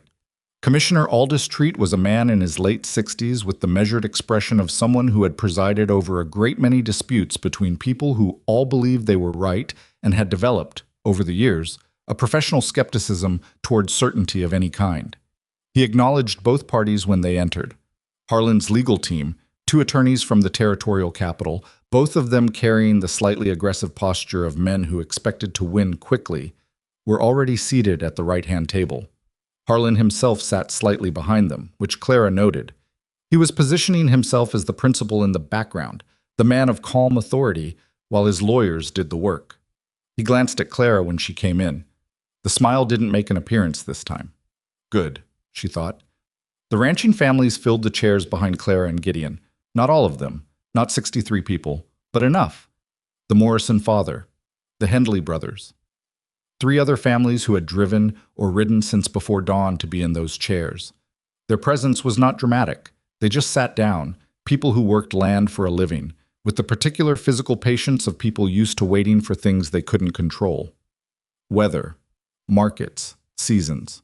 Commissioner Treat opened the proceedings with the procedural language of federal hearings, which Clara had read in preparation and which Aldrich had walked her through twice, so she knew what each part meant and could track where they were. The railroad's legal team presented first. Their case was well constructed. She gave them that. Route surveys, economic projections, the public benefit argument that railroads always made, and which was not entirely false, just conveniently incomplete. They presented the right-of-way filing as a straightforward infrastructure matter, beneficial to the territory, minor disruption to a small number of landholders who would be fairly compensated. Minor disruption. That was the phrase they used. 11 families' land divided, water access severed, a cemetery approached to within 200 yards of its boundary. Minor disruption. Clara wrote the phrase down on the paper in front of her. She underlined it once. Then Aldrich presented their first objection, which was the burial ground. He laid it out methodically. The documentation of the Ashcroft family cemetery on the North Hill, the dates of internment, the federal land regulation governing exclusion zones around documented family burial grounds, the precise measurements of the proposed route relative to the cemetery boundary. It was technical and careful, and Aldrich delivered it in the voice of a man who knew that facts presented clearly are more powerful than facts presented dramatically. One of Harlan's attorneys objected that the exclusion zone regulation applied only to burial grounds with formal registration with the county land office. Aldrich produced the registration document, filed 14 months ago, before the railroad survey had been submitted, in what appeared to be an act of administrative routine, but which Clara had actually organized herself after reading the regulation 3 times and establishing that Gideon had never formally registered the site. She had done it quietly, without making it a thing, and filed it away as insurance. The attorney stared at the document for a moment. Commissioner Treat made a note. Then Harlan's team moved to the economic impact portion of their presentation, re-emphasizing the compensation framework, and Clara listened carefully and wrote 2 more things down. When Aldrich indicated that the opposing party had additional evidence to present, Treat nodded. And this was when the ranchers testified. The Morrison father went first. He was not a polished speaker. He was a man who spent his life outdoors and was not comfortable in official rooms, but he spoke with the precision of someone who had thought carefully about what needed to be said and was not going to waste anyone's time. He described the winter pasture. He described what it meant to his operation. He described what the compensation figure in the railroad's offer would actually purchase, which was not a replacement for what he would lose, and he explained why in terms that anyone who had ever run a small business could follow. The Hendley brothers went together, one speaking and the other occasionally adding a specific figure or date. Their water access situation was more complex than Clara had initially understood. It wasn't just inconvenience. It was the difference between a viable operation and a non-viable one. And they laid that out with the patience of men who have explained their livelihood to people who didn't understand it before and have gotten very good at making it comprehensible. 2 more families spoke. One man's voice shook slightly when he talked about what his grandfather had built on the land that would be divided. He didn't apologize for the shaking. He just kept going. Clara watched Commissioner Treat's face throughout. He was not showing his hand. That was his job, not to show his hand. But she had been watching people's faces her whole life, and she could see that he was listening in the particular way that people listen when something is getting through to them, rather than just entering one ear and organizing itself into a category they've already decided on. Harlan's lead attorney made a motion to have the family testimony limited to documented financial impact only, on the grounds that personal narratives were not relevant to a right-of-way determination. Commissioner Treat looked at the attorney for a moment. In my experience, Treat said, the people most affected by a federal determination are generally relevant to a federal determination. Motion denied. Continue. Harlan, behind his attorneys, shifted slightly in his seat. Clara saw it from across the room. She looked at him directly and held the look until he glanced away. Then Aldrich said, Commissioner, we have one additional matter to present that we believe is material to the Commission's determination of this application. Treat nodded. Aldrich opened his document case and produced the ledger and the letter and his own prepared summary, and he laid it out. He did not dramatize it. He stated it the way you state a fact. Victor Harlan, in the years before establishing the railroad company, had been a partner in a freight operation. During that partnership, he had transferred significant funds from the company's operating accounts to a personal account in his own name over a period of 31 months. The transfers had been disguised as vendor payments. When the scale of the missing funds became apparent, the documentary trail had been manipulated to suggest mismanagement by the company's primary operator, a man named Edmund Whitlock. Whitlock had never been charged. The evidence against him had been insufficient. but the suspicion had been enough to dissolve the company and destroy his reputation. In the years since, the founding capital of the Harlan Railroad Company appeared on examination to include funds that originated from those freight company transfers. He presented the ledger. He presented the account letter, Harlan's name, the account number, the banking institution letterhead, the date. He presented the matching transfer records from the freight company books. He presented it all quietly and in sequence, and let it stand on its own. The hearing room was very quiet. Harlan's lead attorney said, in a voice that was working hard to maintain its register, "Commissioner, these documents are unverified private records from a dissolved company, and this is not the appropriate forum for allegations of—" "These documents," Aldrich said without raising his voice, "are original business records retained by Edmund Whitlock, the party against whom Mr. Harlan redirected the financial investigation in question. They have not been altered. The account number in this bank notification letter matches the account number appearing as the recipient in 31 months of falsified vendor transfers. This is not an allegation. It is a documented financial pattern." Treat held up one hand and both attorneys went quiet. He looked at the documents Aldrich had placed on his table. He examined the ledger. He examined the letter. He looked at them for a long time without speaking, and the room held still around him. Then he looked up at Harlan directly. Not at the attorneys. At Harlan. Harlan met his gaze. He was not smiling. He was doing the thing that Clara had seen him do before, the management of his own expression, the practiced surface. But there was something underneath it now that hadn't been there when he came into this room, something that all the practiced management in the world couldn't quite cover. He knew what was in those documents. He had known for 7 years that the documents existed somewhere. He had simply believed that Edmund Whitlock, broken, ashamed, discredited, would never be in a position to use them. He had not counted on Edmund Whitlock's daughter. "Commissioner," Harlan said. He had cut in front of his attorneys, which told Clara something about how controlled his judgment was at this moment. "This is a procedural ambush. These people have brought unverified—" "Mr. Harlan," Treat said. And his voice was not loud, but it had the quality of a door closing. "I will ask you to allow your legal counsel to speak for you." A pause. "And I will be referring these documents to the Federal Fraud Division for independent verification before this application proceeds further." He looked at both tables. "This hearing is suspended pending that referral. The right-of-way application is placed on hold. No survey work is to proceed during the suspension period." He looked directly at Harlan's attorneys. "I would strongly advise your client to make himself available to federal investigators." He gathered his papers and stood. It was over in less time than Clara had expected. The decisive moments usually are. She didn't watch Harlan leave. She turned to the families behind her instead. The Morrison father, the Hendley brothers, the others who had driven through the early morning dark to be in those chairs. And she looked at their faces. They were not celebrating. It wasn't that kind of moment, not yet. Not in a federal hearing room with the outcome still technically pending. But there was something in their faces that had not been there when they walked in. The Morrison father reached across and shook her hand. He didn't say anything. He didn't need to. The older Hendley brother said, "That thing with the burial registration, you did that ahead of time." "I read the regulation," Clara said. He looked at her. "You read the regulation," he repeated, like he was deciding what to do with that information. Then he nodded once, the nod of a man recalibrating his understanding of a situation, and went to find his brother. Aldrich came to stand beside her, repacking his document case with the methodical care of a man who respected his tools. "The fraud referral will take time," he said quietly. "Months, probably. But the application is suspended. They cannot proceed." "Can they refile?" Clara said.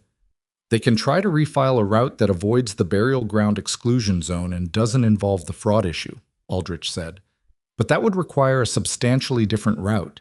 And if the fraud investigation proceeds the way I expect it to, they may not have the operating capital to pursue a substantially different route."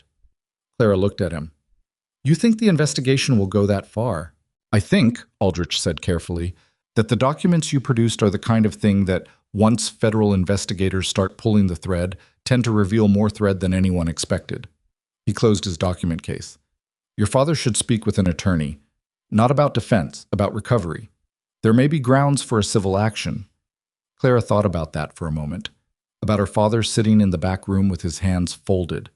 about the cracked window, about 7 years of carrying someone else's crime. "I'll tell him," she said. Gideon appeared at her side. He had been speaking with Pete near the back of the room. He looked at her with the question on his face that he didn't need to put into words. "Suspended," she said. "Fraud referral. They're done for now." He was quiet for a moment, the kind of quiet that in another person might have been relief. But in Gideon was something more like the exhale of a man who has been holding a specific tension for weeks and is now carefully setting it down.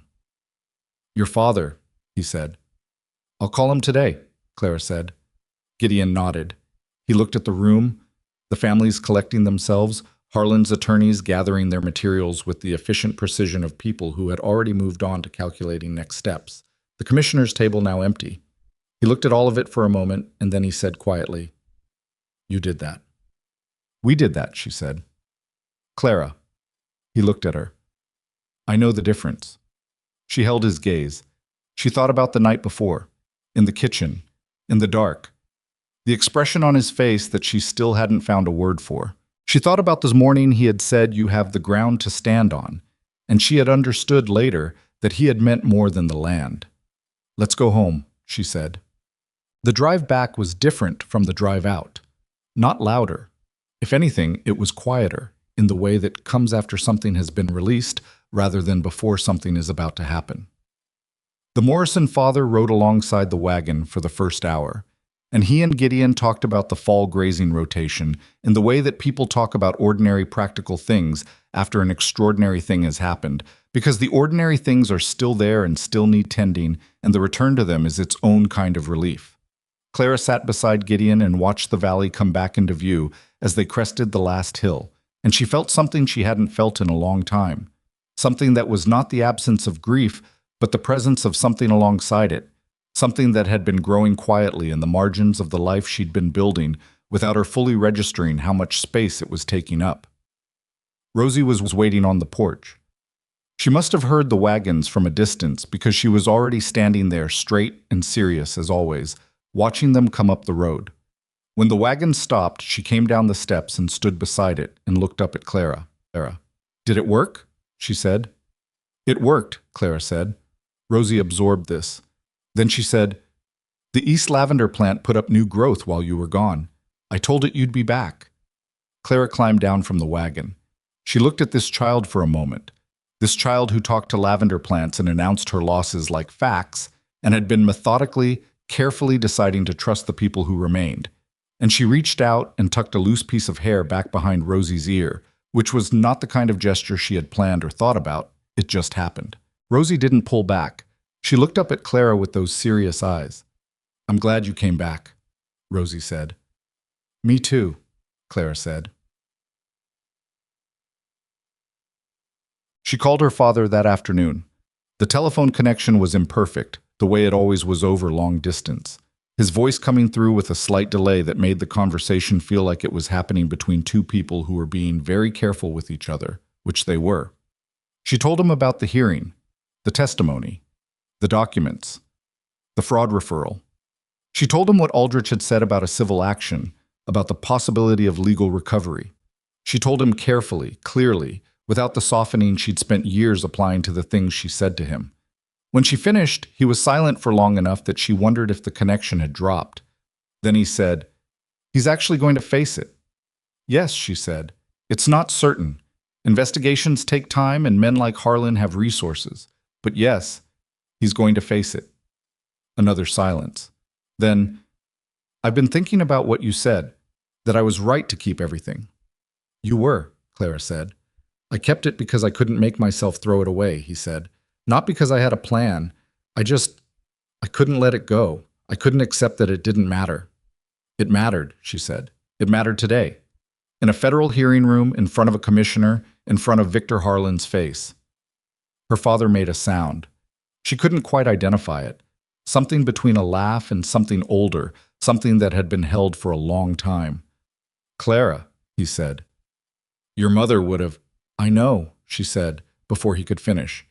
Because she did know, and she didn't want to use up the moment with words. "Are you happy?" he said. It came out plainly, like he'd said it before he could decide whether to.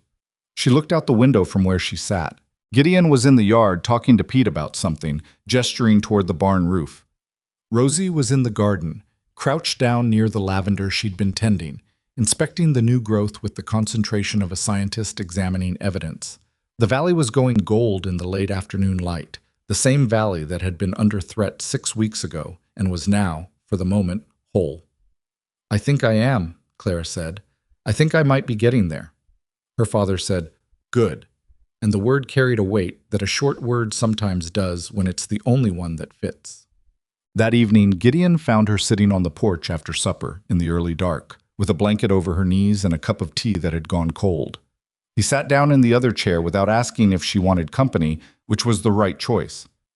They sat in silence for a while. The valley settled into its night sounds: cattle, wind, the occasional far-off coyote doing its business somewhere in the dark hills. "I have something to say," Gideon said. He said it to the yard, not to her, which was how he said things that cost him something. She waited. "When you came here the first time," he said, "to deliver your father's apology, I thought you were—" He stopped, chose more carefully. "I thought I understood what I was looking at. A woman in a difficult situation, doing a hard thing with more dignity than it required. I thought I could help, and that would be the extent of it." Clara said nothing. She held her cold cup of tea. "I didn't expect—" He stopped again. He was not a man who reached for words easily, and she'd stopped interpreting that as absence. "I didn't expect to find someone I respected," he said finally. "That sounds small. It isn't." "I know it isn't," she said. "And then I respected you more," he said. "And then there was the accounts, and the garden, and the way Rosie talks to you like you're the person she decides things with, and the supper, with all those people in the yard." He was still looking at the yard, not at her. "And the hearing today. Clara, I watched you hold that room. I've known men who couldn't have done what you did today." "I had good documents," she said. He turned to look at her. "Don't do that," he said. She looked back at him. "Don't make it smaller than it is," he said. "I'm trying to say something and I'm not good at it, and I need you to not make it smaller." She set down the cup of tea. She turned in her chair to face him properly, this man with the calloused hands and the careful silences and the brother on a hill with a view. "Then say it," she said. He held her gaze. For a moment he looked like what he was, a man who was not accustomed to the specific vulnerability of saying the real thing out loud, who had learned that holding things carefully was safer than setting them down where they could be examined. "I love you," he said. "I don't know when it started. I don't know if it was one thing or all the things together, but I do, and I think you should know that, because I'm done with situations where the true thing doesn't get said." Clara was quiet for a moment. She thought about the morning she had first ridden down into this valley, wearing her dead husband's coat, carrying her father's shame, expecting nothing but more loss. She thought about a man who answered his own door and offered coffee and said, "I'll say it plainly," and meant it every single time. She thought about all the ordinary mornings and the difficult evenings and the arguments handled honestly and the silences that had shifted, one by one, from the careful distance of strangers into the particular kind of quiet that two people make when they've stopped performing for each other. She had not been looking for this. She had not come to this valley looking for this. She had come to deliver an apology and had somehow, in the course of everything that followed, found a life that fit her in a way she hadn't known a life could fit. "I know when it started for me," she said. "It was the hill. The way Rosie told me about her parents on the hill. And then I thought about a man who put people he loved in a place with a good view, and I thought—" She stopped. "I thought that was the kind of man who knew what things were worth." He looked at her. "I love you too," she said. "I've been knowing it for a while. I just wasn't ready to say it yet." He reached across and took her hand. Not with the ceremony of a declaration, just the way you reach for something you have decided belongs within reach. His hand was warm and calloused and real, and she held it back. They sat on the porch in the dark for a long time after that, not saying very much, the valley laid out in front of them in the night. Victor Harlan left the territory before winter, not quietly. A man like that doesn't go quietly. But he went. The federal fraud investigation moved faster than Aldrich had predicted, possibly because the documents Clara had produced gave investigators a thread that turned out to connect to 2 other financial complaints that had been sitting unresolved in different jurisdictions for years. The railroad company's application was formally withdrawn in November. The route through Red Hollow Valley was abandoned permanently. Edmund Whitlock received a formal letter in December from the investigating commission acknowledging that the original financial discrepancy in his freight company had been the result of fraud perpetrated by his former partner. The letter was careful and legal and did not use the word vindicated, but that was what it was. Clara read it to him over the telephone because his eyes had been giving him trouble. When she finished reading, he was quiet for a moment, and then he said, 43 years in business, and I never stole a dime. And she said, I know, Dad. And that was the whole of what needed to be said. He came to the ranch for Christmas. He had not traveled much in recent years. The effort and the expense and the particular inertia of a man who has retreated from the world into a manageable smallness. But he came.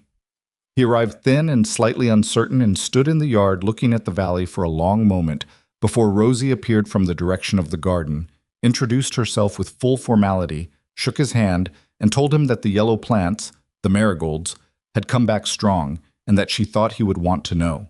Edmund Whitlock looked at this small, serious girl for a moment with an expression Clara couldn't quite interpret from where she stood. I think I do want to know that, he said. Good, Rosie said. Come and see. And she led him toward the garden, and he went. The valley did not become something different after that winter. It stayed what it was: working land, difficult seasons, families managing the gap between what they needed and what they had. The Morrisons had a hard spring with a fence failure that cost them 2 weeks of grazing rotation. The Hendley brothers argued about water rights with a neighboring operation and resolved it eventually through an agreement that satisfied neither party entirely, which was how most resolutions actually work. The ranch had good months and tighter months, and Gideon still sometimes dressed down a hand at the wrong moment, and Clara still sometimes kept something to herself longer than she should have before she said it, and neither of them was the finished version of who they might eventually become. But the valley knew what it knew now. It knew that one woman had stood up in a federal hearing room and said the true thing with the documents to back it, and that 11 families' land had stayed whole because of it, and that the people you think can't help you sometimes can, if you ask plainly, and if you feed them first, and if you give them a reason to stand together instead of separately calculating their own losses. Clara knew something, too, that she turned over in her mind sometimes on the ordinary mornings, making accounts, working in the garden, watching Rosie do arithmetic at the kitchen table with the focused satisfaction of someone who has found something she's good at. She had come to this valley carrying someone else's shame. She had come with no ground of her own, no plan beyond the next step, no expectation beyond being heard and shown the door. And she had found that the ground you build slowly, day by day, from honest work and honest talk and the willingness to sit with people's grief without trying to fix it into something prettier, that ground turns out to hold. It is not a complicated lesson. It just takes a long time to learn. One Sunday in early spring, Gideon walked up to the hill as he always did. Clara went with him this time, as she sometimes did now. They stood at the crest together and looked at the valley below. The cattle, the river, the ranch, the smoke from the chimney rising straight in the still air. The graves behind them, tended, the markers clean. Gideon stood the way he stood up here, without the managed stillness he used everywhere else, just quietly present. Good view, Clara said. Always has been, he said. She took his hand. The valley lay below them, whole and ordinary in theirs. That was enough. It was in fact more than enough. It was everything.